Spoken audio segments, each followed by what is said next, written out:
అల్లం చట్నీ ఎలా తయారు చేయాలో చూద్దామండి. ముందుగా దీనికి అల్లము తీసుకోవాలా. ఇదిగోండి, నేను అల్లాన్ని ఇలా చెక్కు తీసుకొని బాగా నీట్గా క్లీన్ చేసుకొని ఇలా చెక్కు తీసుకోవాలి. ఇదిగోండి, ఇక్కడ ఒక 100 గ్రాములు అల్లం తీసుకున్నాను. ఇదిగోండి, 5-6 వెల్లుల్లి తీసుకున్నాను, 1 స్పూను మెంతిపిండి, కొద్దిగా బెల్లం. ఇంకా ఎక్కువగా స్వీట్ తినే వాళ్ళైతే ఇది కూడా 1 కప్పు తోటి తీసుకోవచ్చు. అన్నీ కూడా ఈక్వల్ మెజర్మెంట్స్ తీసుకోవాలన్నమాట. ఇదిగోండి, ఇక్కడ సాల్ట్ దీంతో తీసుకున్నాను కదా, కారం కూడా ఇలానే తీసుకున్నాను. అలాగే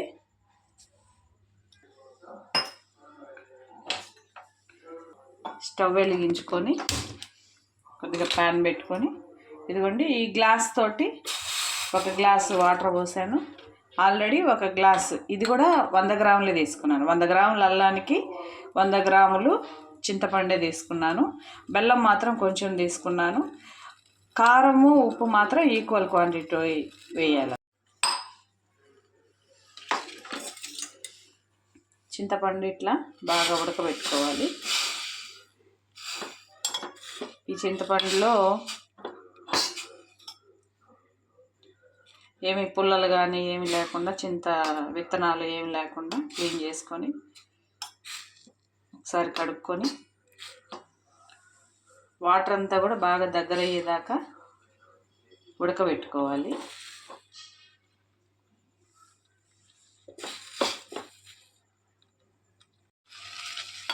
ఇదిగోండి, ఇలా చింతపండు బాగా దగ్గర అయ్యేదాకా ఎగరబెట్టుకోవాలి. బాగా సిమ్లోనే పెట్టుకోవాలి, ఎందుకంటే మాడిపోతుంది.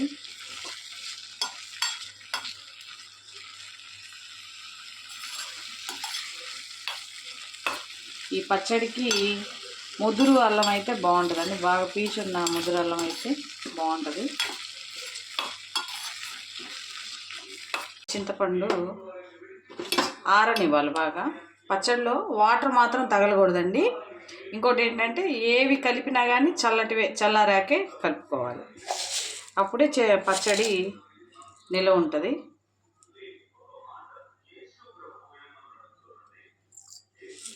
ఇదిగోండి, ఆయిల్ పెట్టేసుకొని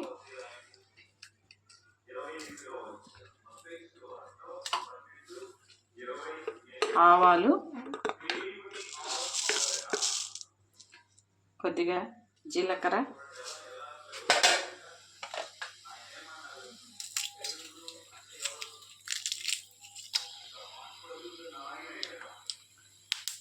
ఇవన్నీ కూడా వేయించుకోవాలి.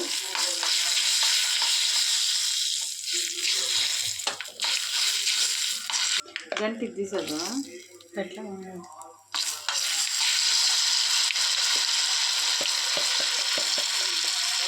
కొద్దిగా పసుపు కూడా యాడ్ చేసుకోవాలి.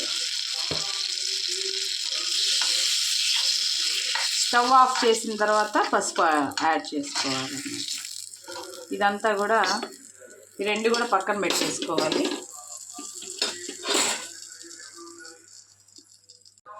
మళ్ళీ ఇంకో ప్యాన్ పెట్టేసుకొని కొద్దిగా ఆయిల్ వేసుకొని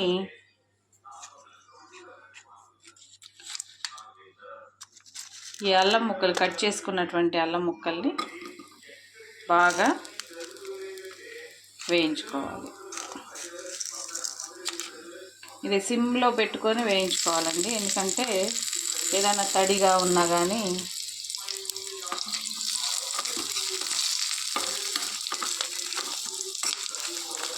తడేదన్నా ఉంటే పచ్చడి పాడు కాకుండా ఉంటుంది. ఇదిగోండి, ఇలా వేయించుకోవాలి. మరీ ఎక్కువగా కాకుండా, కరకరలాడే కాకుండా మెత్తగానే వేయించుకోవాలి. ముక్కల్లో ఉన్నటువంటి నీరు ఏదైనా ఉన్నా కానీ పోతుంది. అప్పుడే పచ్చడి పాడవకుండా ఎక్కువ రోజులు నిల్వ ఉంటుంది. నేను ఇక్కడ 100 గ్రాములు మాత్రమే తీసుకున్నానండి. మళ్ళా చెప్తున్నాను, అన్నీ కూడా ఈక్వల్ మెజర్మెంట్స్ అన్నమాట. చింతపండు కానీ కారం కానీ ఉప్పు కానీ ఈక్వల్గా తీసుకున్నాను.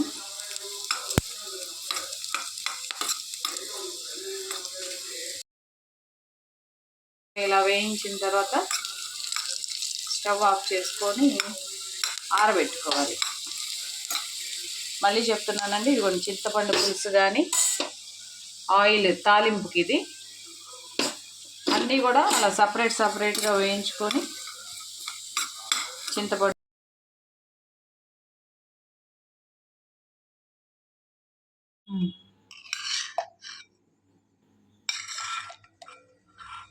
ఇది కొన్ని ఇలా వేయించుకున్నవన్నీ కూడా ఆరబెట్టేసుకొని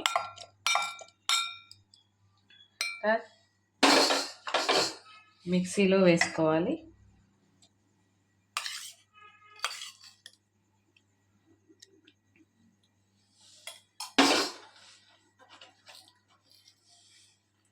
కారం,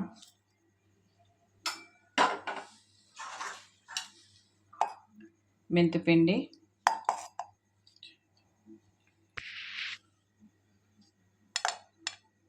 వెల్లుల్లి,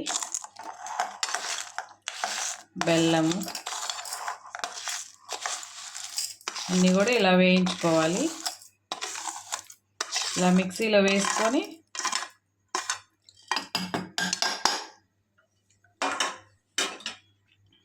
మరీ మెత్తగా కాకుండా కొద్దిగా కోర్సుగా పట్టుకోవాలి.